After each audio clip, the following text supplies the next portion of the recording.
Hello, everybody, and welcome back to this Sunday's episode of the Politics Matters podcast. I'm your host, Ryan Jakubowski, and today we'll be looking at this week in politics, specifically some debates, some very preliminary early vote analysis, and some triages that were carried out by the Democratic Party on a few of their House candidates because looking like they're not going to win. So I'll be talking about those moves and whether I think they were the right decision. I think some were good, some might not have been good. We'll get into that at the end of this podcast. Before we do all of this, please do go follow me on Twitter at Ryan Jakubowski. It's a good place to go tweet at me and tell me what you thought about the podcast. Go follow the show on Twitter at PM Podcast 22. I post updates so you don't miss any of the episodes. Go follow me on YouTube at Unbiased Election Predictions. Just look that up. Unbiased Election Predictions. We're close to 6K. Let's try to get there. Read my writing at uepyt.substack.com. And I think that is it. So if you are enjoying the show, please do go do any of those things. You can get more content from me. But yeah, let's start with these debates because I've always thought Senate, governor, House debates are overrated. I think the only debates that actually matter are presidential debates because, people actually watch presidential debates. Most people don't watch their local Senate debate. Most people don't watch their local governor debate. And a lot of the views on YouTube, like I checked the Georgia debate, it had almost 500,000 views on YouTube. Most of those views probably didn't come from Georgia. There are probably people interested, in other states. So I don't think we're going to have like an actual number of people from Georgia that watched the debate. It probably was particularly high. So I don't think that it did not change my opinion of the race. It kind of just reinforced it. It kind of basically went how you would expect it to go. And so, when you've got now that we have that basically, kind of done, because I don't think Walker's going to want to debate Warnock again. I'm at this point, I'm pretty confident in saying that Herschel Walker isn't going to win. He has a chance, obviously. I do see a path for him, but I have it as lean D. It's not a toss up. Walker's collapsed in the polls. His scandals are just killing him. He's losing any momentum he had walking into the election season. And Warnock had a strong people say, oh well, Walker didn't do as badly as I expected, right? First of all, Walker did about as badly as I thought he was going to do in that debate, which was still very bad. And secondly, even if you think that Walker outperformed expectations by a little bit, it doesn't matter because the average Georgian watching that debate did not be like, well, I'm projecting Herschel Walker's going to get a 65% of this debate. He got a 71%. No, they're just going to view it as who won the debate, right? And that's why, by the way, when the Fetterman Oz debate happened, it's going to be bad for Fetterman no matter what, because unless he actually out debates Oz, which is highly unlikely, I don't think that it's going to help him, right? A lot of people on Twitter are saying, oh, Fetterman's going to totally collapse. I don't think he'll totally collapse. I think he's going to do poorly, but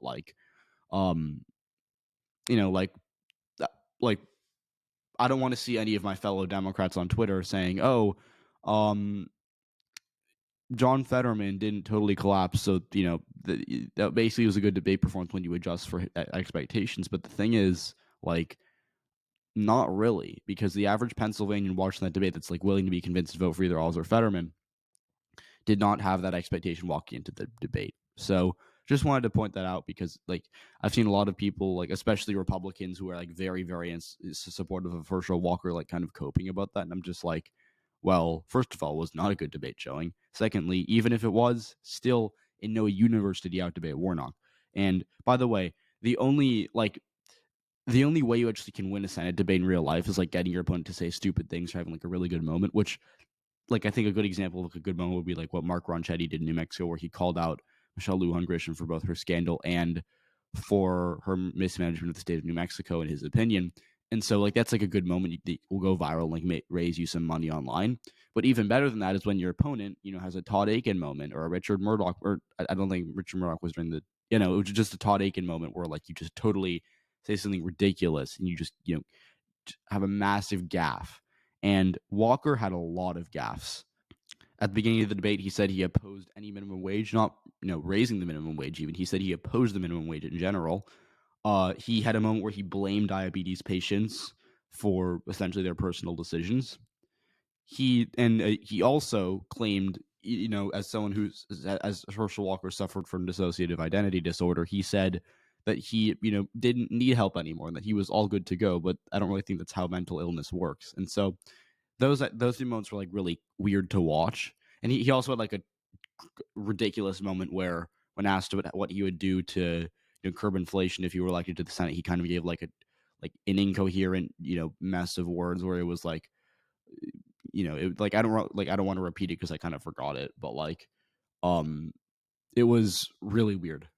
And he had a lot of moments like that, but I think the inflation one was the worst. And then most memorably, the thing people are like, here's the thing: most people don't like even the people who watched this debate probably don't remember all the moments in it. I think the most memorable moment by far was when Warnock was saying, look, I stand with law enforcement, but at the same time, I want to hold them accountable. And but something I haven't done is claim to be a fake police officer, or claim to be a police officer and threaten a shootout with the police, right? And so that elicited like laughter and cheers from his people in the audience. But what happened after that was Herschel Walker literally, is like, wait a minute, hold on, pulls out a fake police badge, like a prop, holds it up and says, well, I want to, talk about the truth here. And literally as he is holding this up, the people are just howling and like people are laughing at him in the crowd. Like I don't remember the last time I've seen people laughing at someone during a Senate debate. Herschel Walker just happened to him. He was holding up this badge prop and people are literally laughing at him.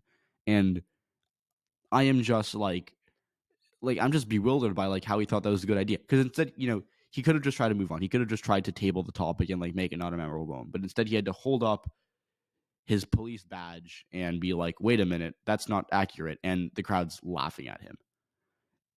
That's the moment people are going to remember from this debate, if nothing else.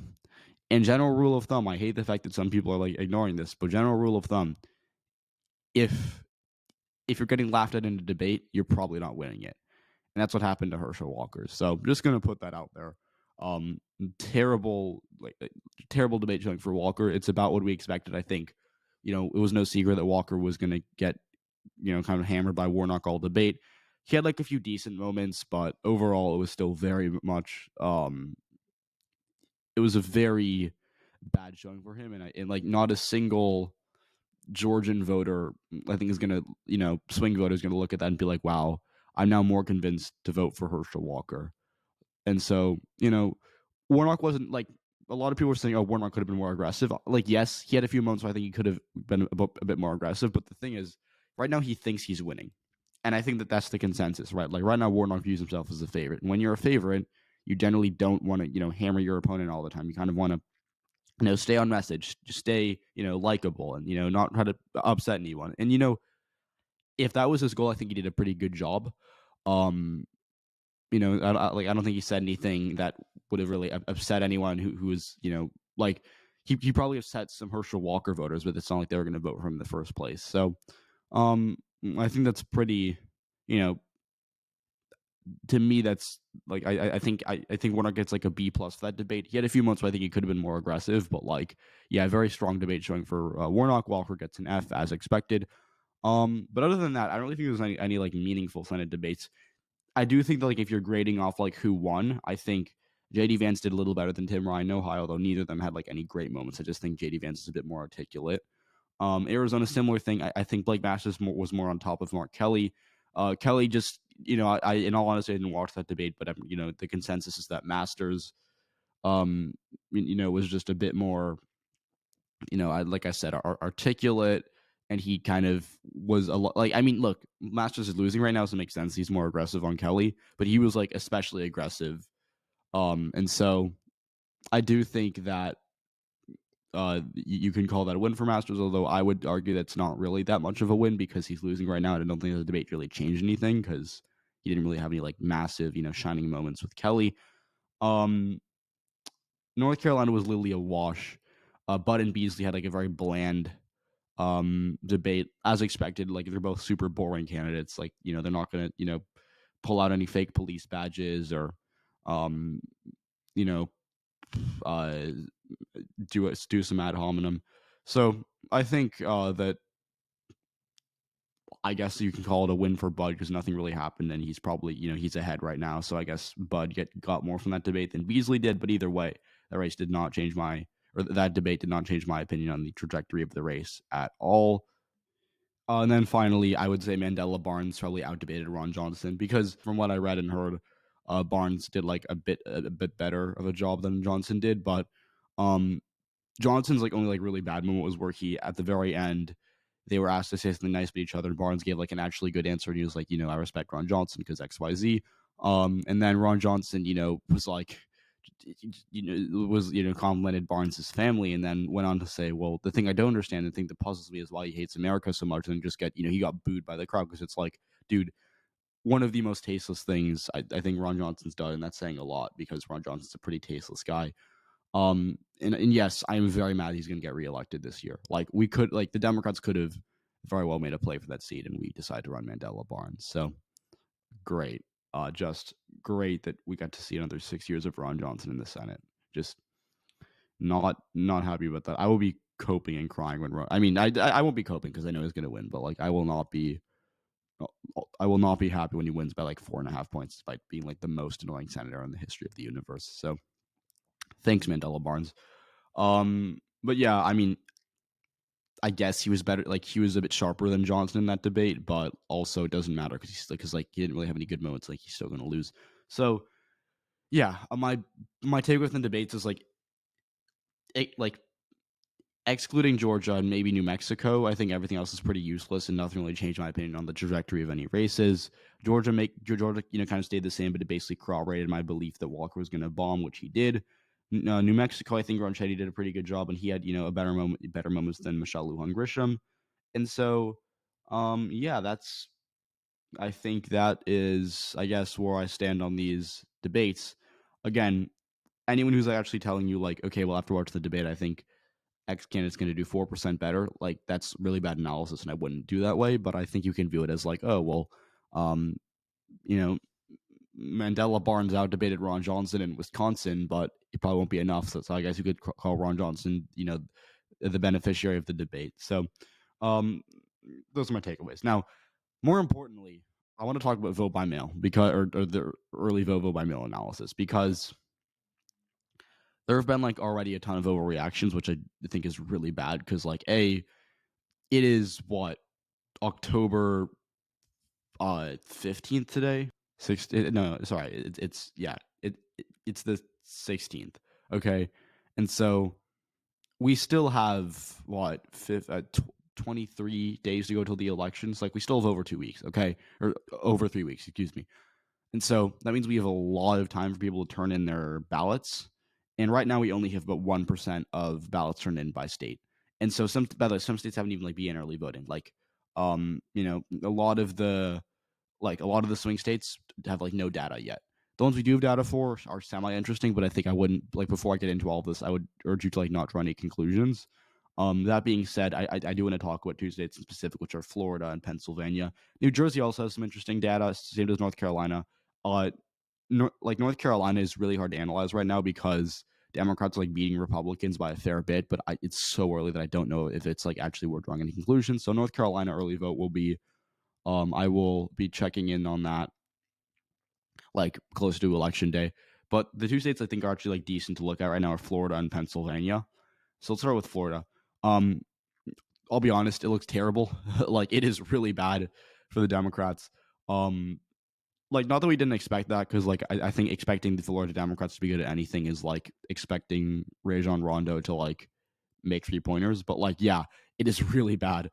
And it based like we already knew Val Demings and Charlie Crist were going to lose.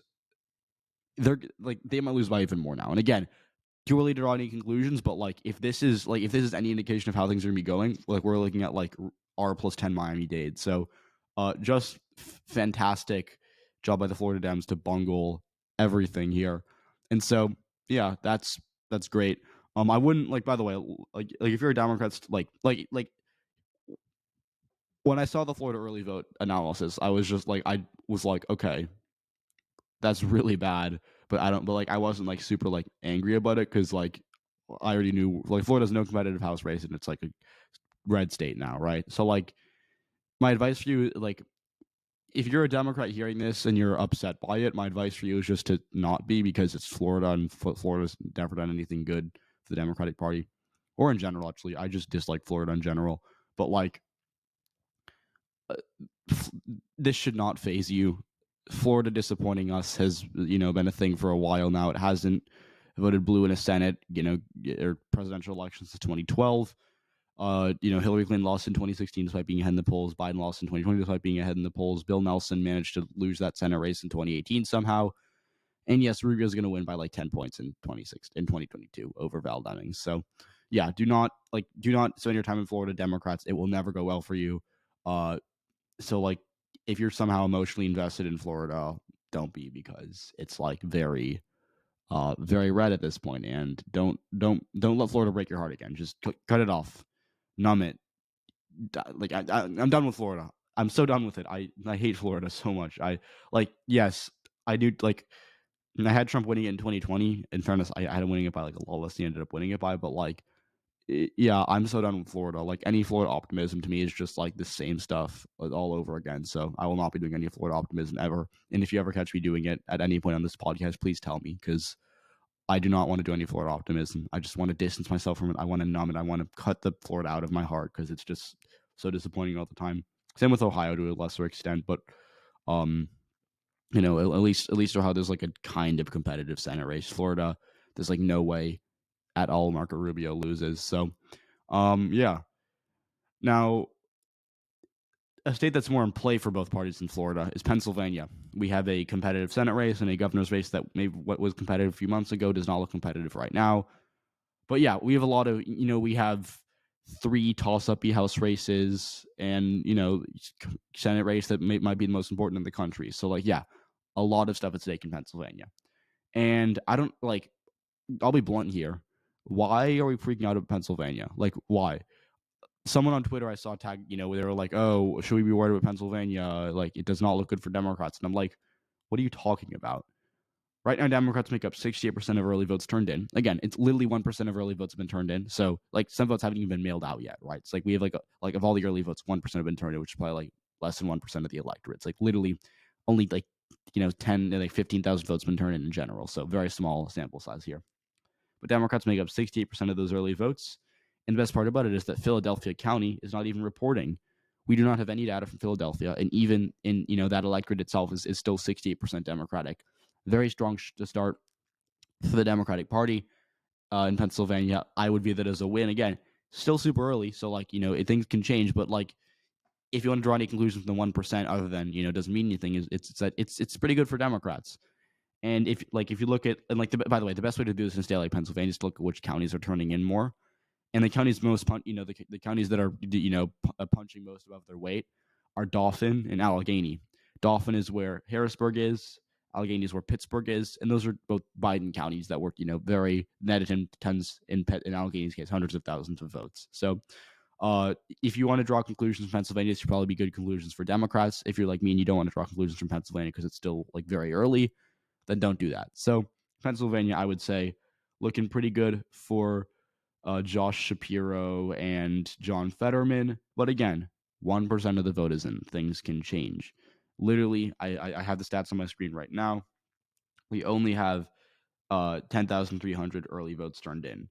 And Democrats, again, make up 68% of those, but it's literally nothing. And so I am just waiting for more early vote totals. I think it's interesting to see what we're getting here.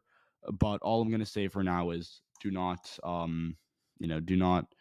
make any race rating changes based on 1% of early voting. So that's my Pennsylvania takeaway. Now, finally, what I do want to talk about is some triages that have happened by the National Democratic Party. Again, we saw some Republican triages, like the best example is Ohio now, where they kind of just pulled out and are just waving the white flag somehow. Like, that's a Trump plus 3 seat. I don't know why they did that, but I guess Majewski's just that bad of a candidate and they hate him that much, and like they're gonna win in 2024 no matter what. So yeah, like Democrats were the ones who did their triages this week. They pulled out of 5 seats, and people are talking about a 6 seat, but I don't really think that's the case. So first of all, we'll start in Wisconsin. Brad Pfaff in Wisconsin's 3rd district has been, cut off by National Democrats. This is a Trump plus 5 seat. It is held by Ron Kind, a Democrat right now, but that's because, he's one of the last, ancestrally working class Democrats in the House, and his seat's trended to the right massively since even the beginning of the decade. He won in 2020 by 3% in a Trump plus 4 seat. So, he's a good incumbent, but he's retiring now, and he probably would have lost anyways.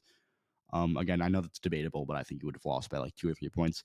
And then, so it said, Democrats are running Brad Pfaff. He's not a great candidate. He hasn't really raised a ton of money. He doesn't really have like the resources to kind of defend himself in that seat. And it's a Trump plus 5 seat. It's super right trending.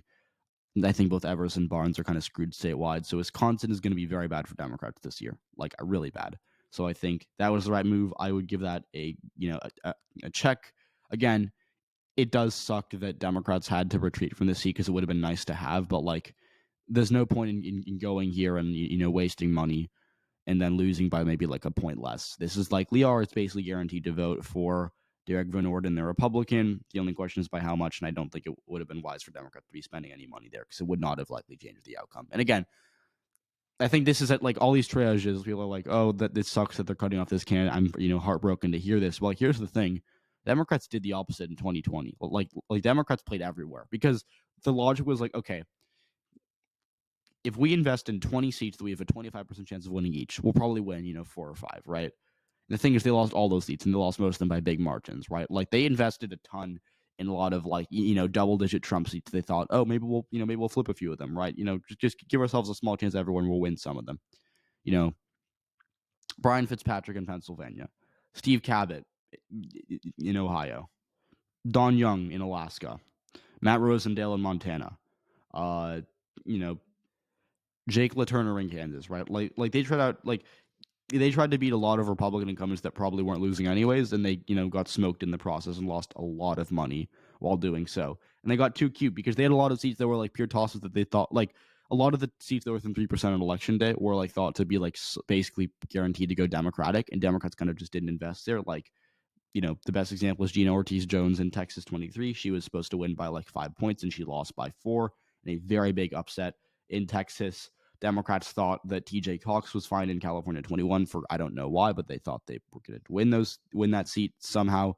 They thought Anthony Brindisi would be fine in New York 22. He literally lost by like a handful of votes, quite literally. Joe Cunningham was up double digits in his internals. They kind of thought he would be fine. He lost by 1.2%. Rita Hart and Abby Finkenauer, the two Democrats in Iowa, were kind of left, just because they thought they were good on their own, and they lost. Rita Hart literally lost by like 6 votes. Abby Finkenauer lost by, I think, a little over a point. And so Democrats got kind of screwed everywhere because they were investing in seats they didn't really have a chance in, and in the process, Republicans outplayed them and won a lot of seats they weren't supposed to win. And it was just a really bad night for House Democrats in general. And like the fact that like they almost lost the House despite having like a 2% chance of losing it in the first place is like really bad. And so, yeah, I would say that like the like Democrats are probably very wary of making that same mistake again, which I think is smart because again, it's the mistake that cost them massively in 2020.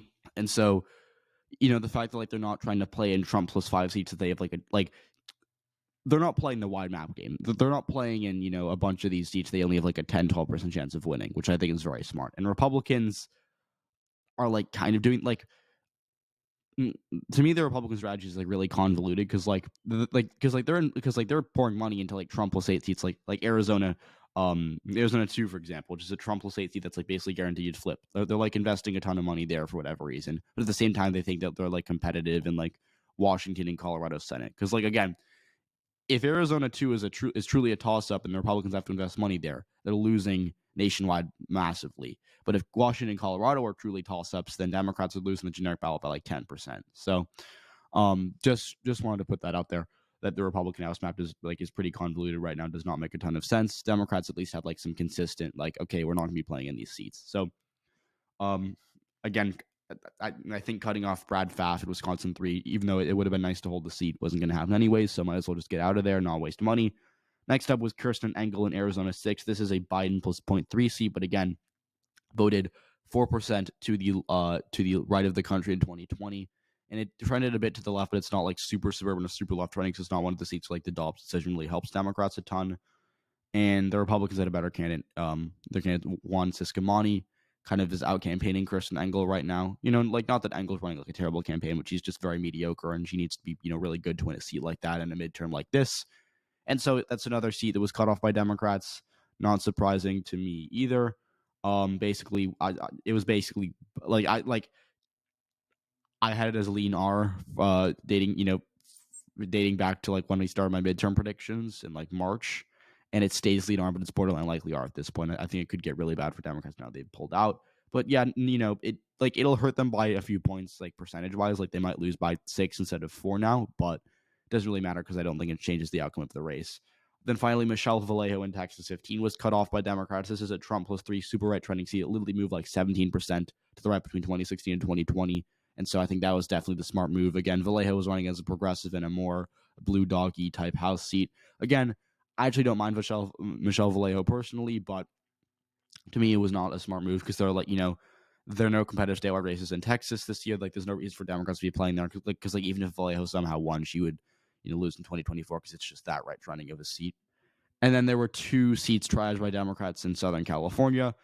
They were Asif Mahmood in California 40 and Jay Chen in California 45. And I think you can grade these kind of in the same way. First, cutting off. So I don't even know why Democrats were funding Asif Mahmood to begin with. He's running in a Biden plus 2. So it did vote for Biden. It's blue at the presidential level.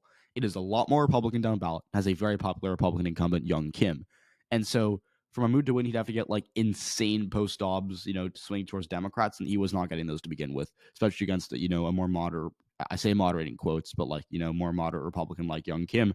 And so that's not, that was never in play. It was always likely R, and I think Kim wins by like 7 or 8. So that was definitely a smart move. I don't mind Asif Mahmood personally, but he was going to lose anyways. Then Jay Chen in California 45 running against Michelle Steele. Again, Michelle Steele is in a Biden plus 6. She's a bit more vulnerable, and I think she might actually lose in 2024. That being said, it's still like 10% more Republican down ballot, and Michelle Steele's like a decently popular incumbent, and Jay Chen isn't the best candidate either. So, for now, and also, by the way, it's actually like a right trending seat, like it trended a bit towards Trump, and it trended like 6% towards Trump in 2020. So it's not even like a Dobbs left trending seat as much as other seats in Southern California. So Jay Chen, it was not really running a good campaign to begin with. He wasn't really super popular. I think he was one of the more subpar recruits for Democrats. But yeah, at this point, does not look too good for them in that seat. It's Biden plus 6, so it like would have been flippable, but they like at best had like a 25% chance of winning it, and I just think cutting it off was a good idea because like Democrats, in my opinion, should not be playing any seats. They have like a less than 1 in 3 chance of winning, and that seat fell under that umbrella. So again, you can have a debate about it, but I view it as the smart move. And then the last thing, Democrats, are not investing in Christy Smith versus Mike Garcia, that race, which I actually don't view as a triage because, again, Christy Smith already has like a decent amount of money and cash on hand, and Democrats will be investing in the seat at a statewide level because of the abortion referendum and because Gavin Newsom's probably going to carry it at the top of the ticket anyways. So Mike Garcia has a good chance. I do think this race is still a toss-up race, although I do view Smith as a very narrow favorite. That being said, not a triage by Democrats. Just wanted to put that out there. So again, Democrats triaged Wisconsin 3, Trump plus 5, Arizona 6, Biden plus 0.3, Texas 15, Trump plus 3, California 40, Biden plus 2, and then California 45, Biden plus 6. Though again, the Southern California seats are much more Republican down ballot and very good Republican incumbents who won much more impressive races in 2020. So I think I give Democrats an A on their triages. Like, unless they're actually triaging Christy Smith, I think that it was a very good set of decisions by them. So yeah, that is it for today. I just wanted to say debates don't really matter unless you majorly screw up. So it really doesn't matter unless you're Herschel Walker. Vote by mail and early votes are underway. Florida, as usual, looks terrible for Democrats. So Democrats should not be investing any time and money or energy in Florida. So again, if you're a Democrat listening to this podcast, please do not think about Florida. It's only going to result in heartbreak. It's the same story every time. Focus on other states, please. Pennsylvania looks pretty good, although again, only 1% of the vote is in. So we got to keep working at Pennsylvania, keep ourselves posted there. So thank you so much for listening. I hope you enjoyed. If you did, please, if you're on YouTube, do leave a like. Go follow me on Twitter at Ryan Jakubowski. Go follow the show on Twitter at PM Podcast 2020 or PM Podcast 22.